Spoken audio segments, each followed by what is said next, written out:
I'm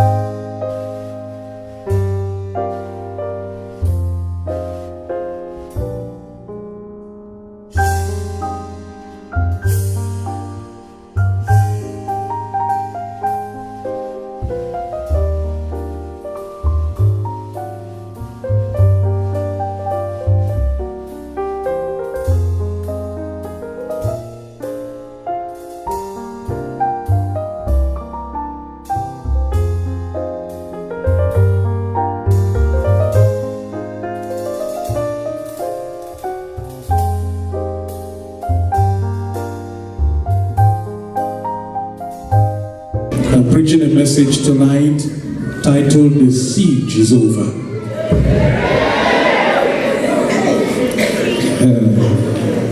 Turn to your neighbor, say, neighbor! Say, hear the word of God. The siege is over. The siege is over. 2 Kings chapter 6, beginning from verse number 24. Sometime later, Ben-Hadad, king of Aram, mobilized his entire army and marched up and laid siege to Samaria. There was a great famine in the city. The siege lasted so long that a donkey's head sold for 80 shekels of silver, and a quarter of a cab of seed pods for 5 shekels. As the king of Israel was passing by on the wall, a woman cried out to him, "Help me, my lord the king." The king replied, "If the Lord does not help you, where can I get help for you? From the threshing floor? From the winepress?" Then he asked her, "What's the matter?" She answered, "This woman said to me, 'Give up your son so we may eat him today. Tomorrow we'll eat my son.' So we cooked my son and ate him. The next day I said to her, 'Give up your son so we may eat him.' But she had hidden him." When the king heard the woman's words, he tore his robes. As he went along the wall, the people looked, and there, underneath, he had sackcloth on his body. He said, "May God deal with me, be it ever so severely, if the head of Elisha, son of Shaphat, remains on his shoulders today." Now Elisha was sitting in his house, and the elders were sitting with him. The king sent a messenger ahead, but before he arrived, Elisha said to the elders, "Don't you see how this murderer is sending someone to cut off my head? Look, when the messenger comes, shut the door and hold it shut against him. Is not the sound of his master's footsteps behind him?" While he was still talking to them, the messenger came down to him, and the king said, "This disaster is from the Lord. Why should I wait for the Lord any longer?" Elisha said, "Hear the word of the Lord. This is what the Lord says. About this time tomorrow, a seah of flour will sell for a shekel, and 2 seahs of barley for a shekel at the gate of Samaria."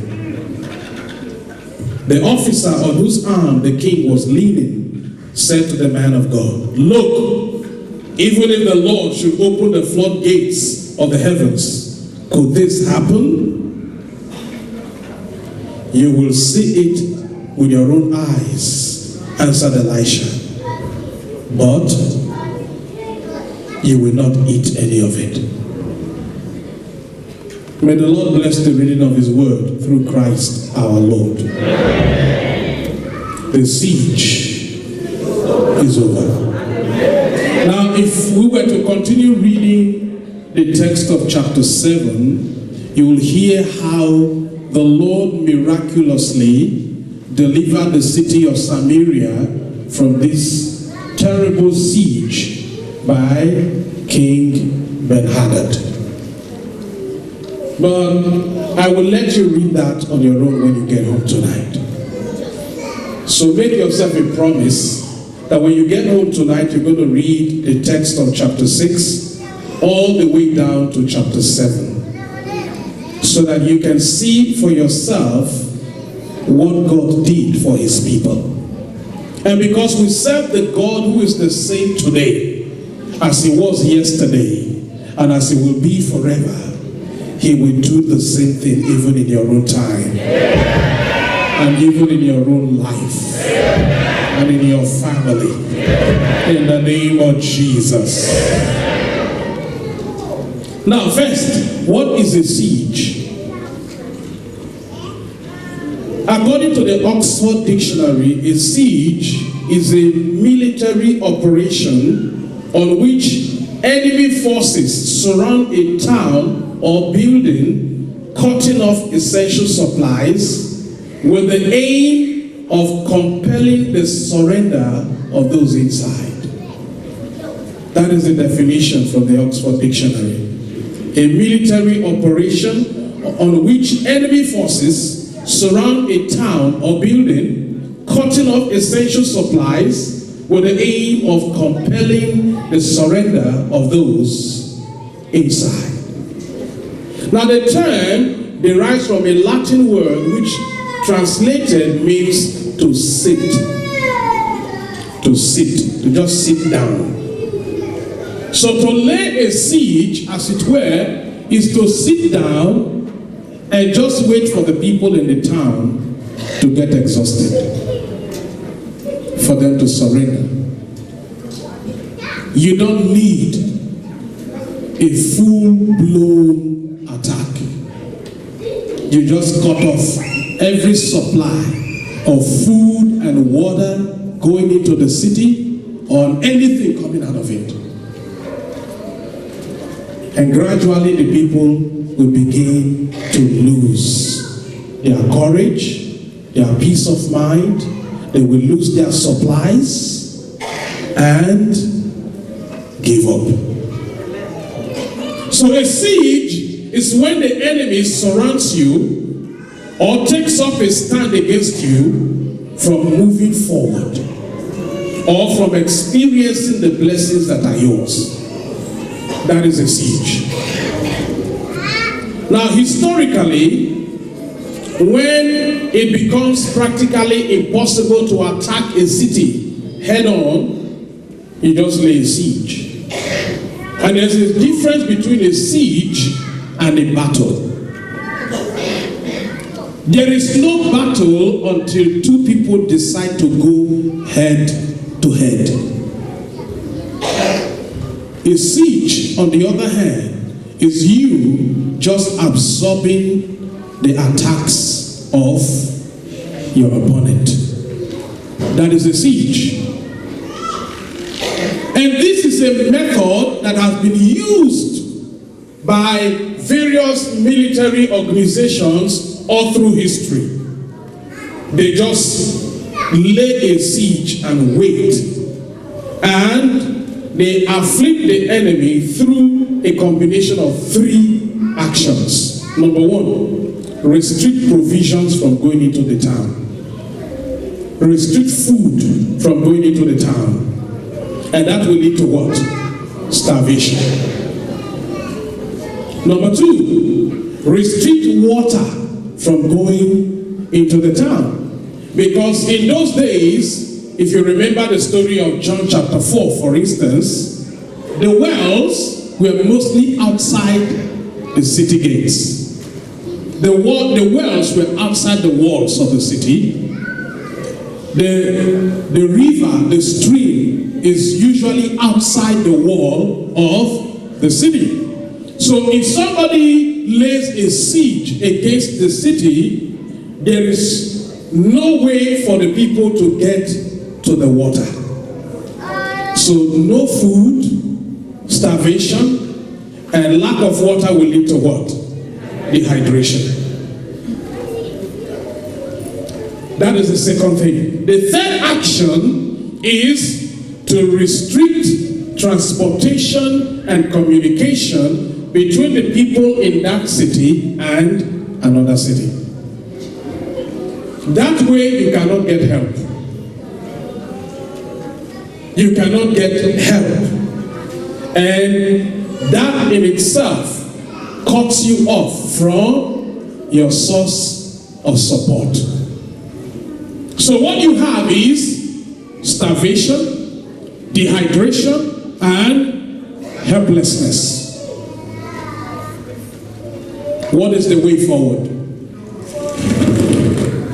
So usually when people find themselves under siege, when every source of support has been cut off and the enemy is aggressively patrolling round, just making sure that every entrance or every exit is blocked off, to make sure people don't dig a hole through the wall, to make sure that nobody is sneaking things into the city. Cut off all resources, isolate the city.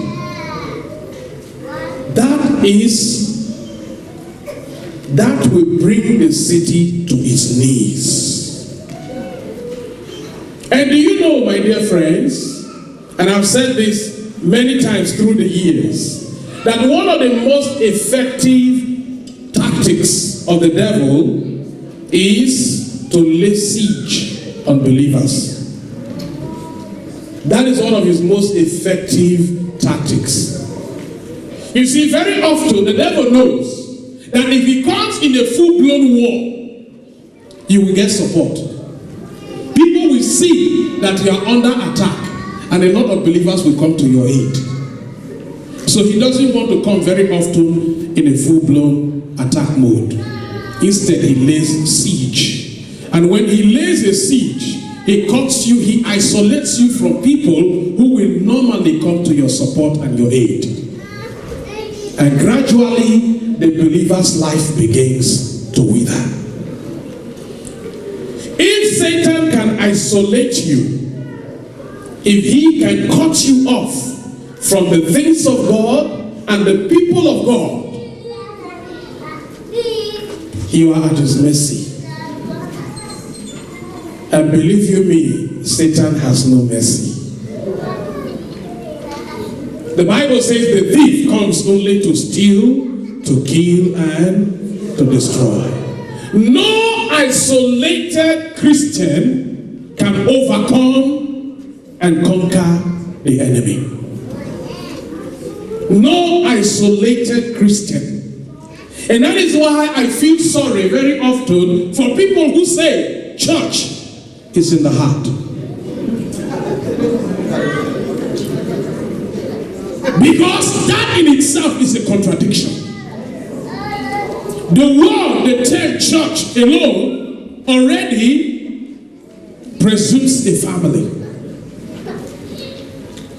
So you cannot say church is in your heart, because family is not just in your heart. If the devil can separate you from the assembly of God's people, you are in trouble. And that is why very often when a believer starts removing himself or herself from church activities, that person is heading towards a downfall. That person is heading towards tragedy. It does not matter who that person is. Whether that person is the most gifted person in the community, whether that person is even a priest or a nun, whatever that person is, the moment you start isolating yourself from other believers, you are heading for ruin and destruction. And this is what the devil does. That is why you find a lot of believers today, they are living under siege. And because they are living under siege, they cannot even fight because they are starved spiritually, they are dehydrated spiritually, and the means of communication has been cut off. Can you imagine, for instance, in a physical state of war? Say there is war in the world today, and your enemy can get hold of your means of communication. What is left in that war? If your enemy can lay hold of your means of communication, they can intercept all your messages, they can decode all your encrypted messages. What is left for that country? Better for them to just surrender. Because the war is almost as good as lost. So these are the things that the devil does when he subjects believers to a spiritual siege. Number one, he will attempt to cut you off from the bread of provision. He will attempt to cut you off from the bread of provision. What is this bread of provision? It is your spiritual nourishment. Your spiritual nourishment. And this spiritual nourishment comes in the form of prayer, comes in the form of Bible study, comes in the form of worship, comes in the form of the sacraments. So when the enemy lays a siege, and when you begin to recognize the signs of a siege, is that the person no longer participates at the table of the Lord. That person is most likely under a siege. When a believer finds it no longer interesting to sit down and listen on the word of God, to the word of God, and be fed by the word of God, that is a sign that that person is under siege. And do you know, can I tell you something? Not only individuals can be under siege, entire congregations can be under siege. Are you listening to me? An entire congregation can be under siege. So you find some Christian congregations where they are comfortable coming to church and the sermon is 2 minutes. And when the preacher starts going above 5 minutes, 7 minutes, people are like, okay, when are we getting out of here? That is a congregation under siege. And believe you me, the grace of God has led me to minister the gospel in many countries. And in so many places that I go, I see large congregations under siege. They have grown impatient with the word of God. And very often, the breaking of the bread of the word of God is not even present anymore. Some congregations feel more comfortable with the priest telling them jokes, entertaining them, and the period of the sermon to be replaced by some comedic dance in front of the congregation. And at the end of the day, people leave church and they say, oh, church was beautiful today. That is a congregation under siege. The second thing the devil will attempt to do is to cut off the source of water.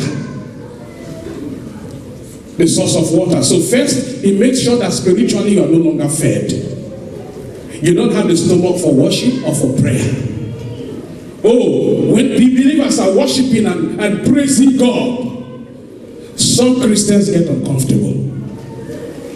Sometimes they say the music is too loud. Am I communicating?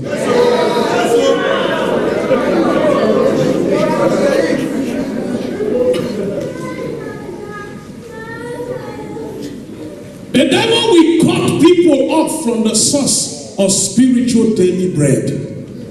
And in the Our Father, how do we pray? We say, give us this day our daily bread. And it is not as if the Father is not giving the bread. It's just that people are not feeding on the bread.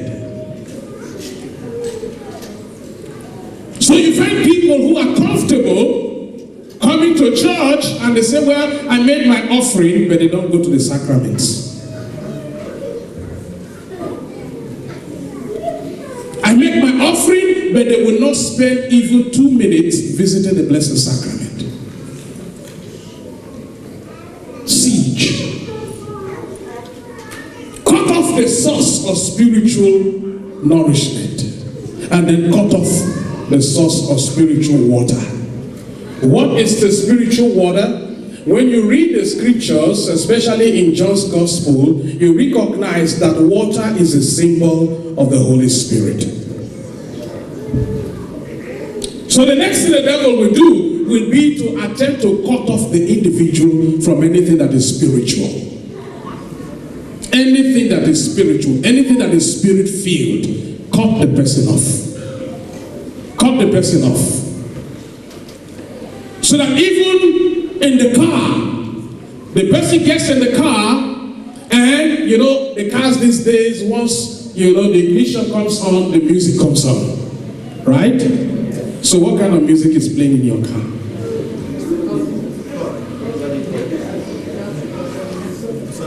You begin to recognize when the believer's source of spiritual water has been cut off, when the person begins to change the choice of music that plays in their car.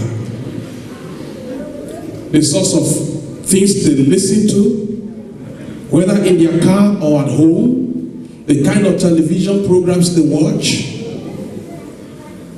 Cut off anything that has to do with the Spirit.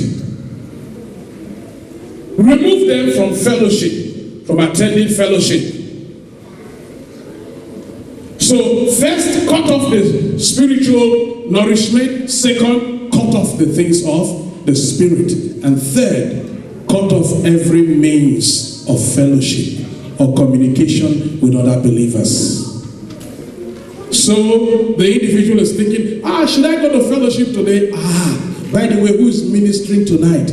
That annoying brother, please. Oh, that sister that overdresses, please. That is enough to stop you from going to fellowship? That is the beginning of a fall. There are so many believers today who are living under siege. You see, the devil does not go full blown on them because it's very subtle. The devil is very subtle. If tempting somebody with committing big time sins like murder, like adultery, like fornication, like abortion, if those things won't work, then just tempt them not to do anything. Are you hearing what I'm saying to you?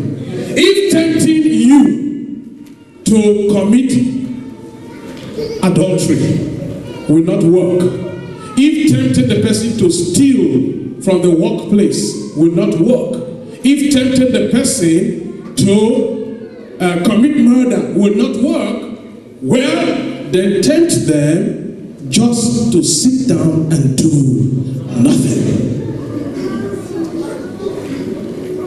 And which one is most convenient?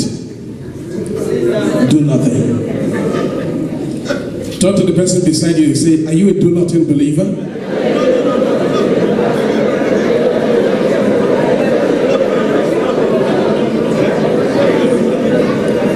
That is the state of becoming passive. The state of becoming tepid. When the individual becomes tepid and passive, it is exactly what the Lord was talking about in the book of Revelation when he says, if you are neither hot nor cold, I have no need of you. There are so many believers today who are falling into that.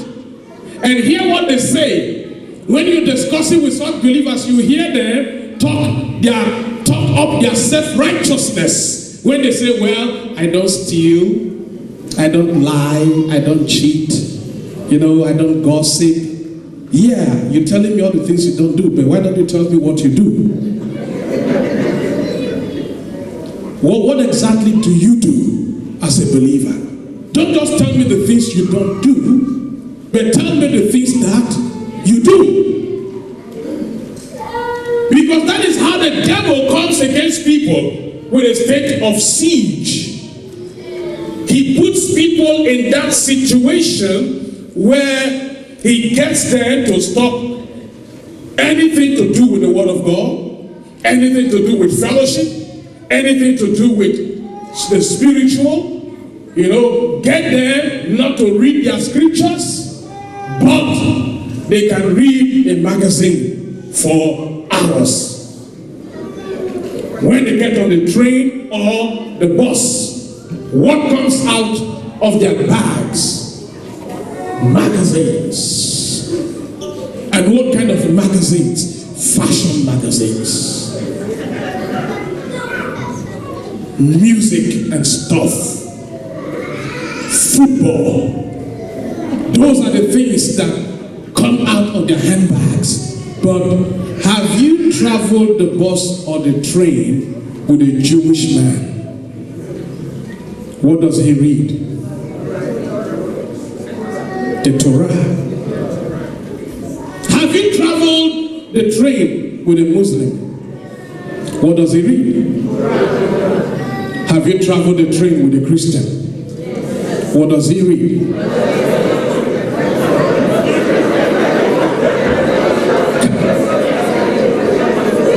Are you getting what I'm trying to communicate here?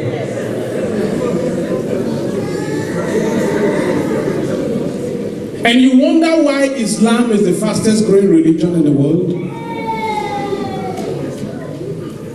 Do you realize that no Muslim child goes through life without memorizing the Quran?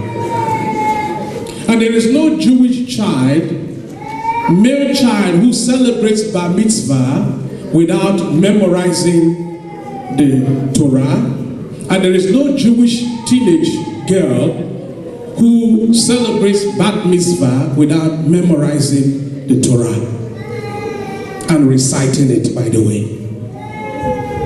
But how many of our Christian kids get baptism, confirmation, first communion without being able to memorize or recite one Bible verse? Just one. Just one. Am I communicating?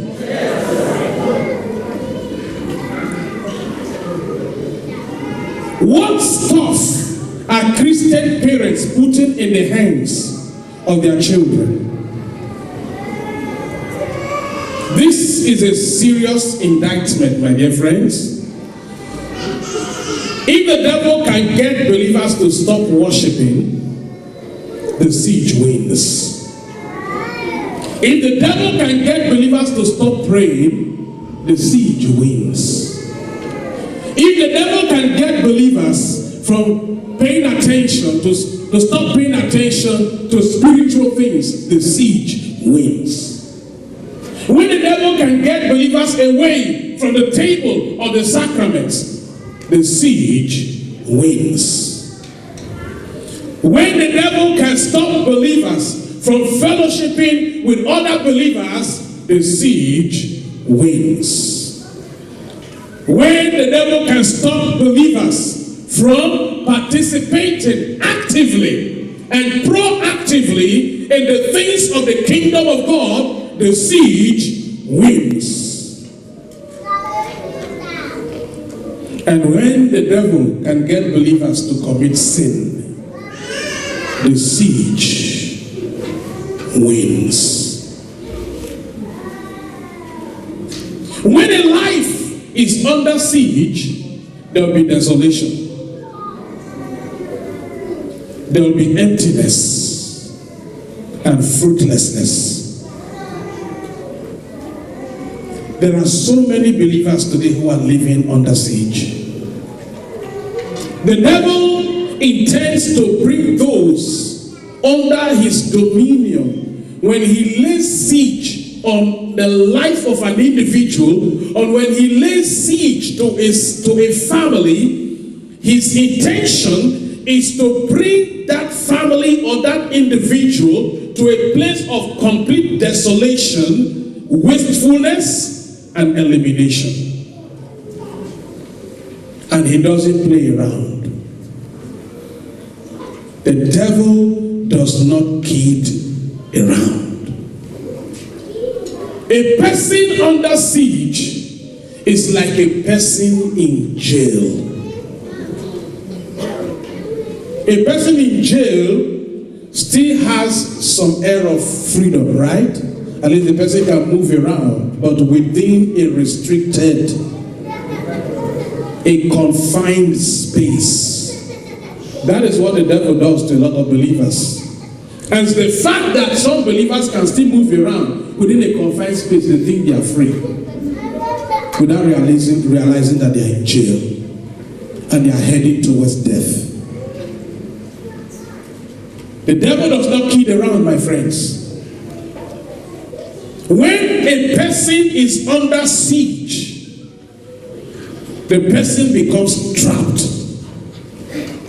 The person's life begins to waste away. When a person begins to keep to himself or to herself and no longer fellowship with the brethren, all the knowledge that that person has, that the person could have been sharing with others, depositing into the lives of others, that knowledge goes to waste. If that person was such a gifted counselor, all the people that that person would have counseled to free them from bondages, those people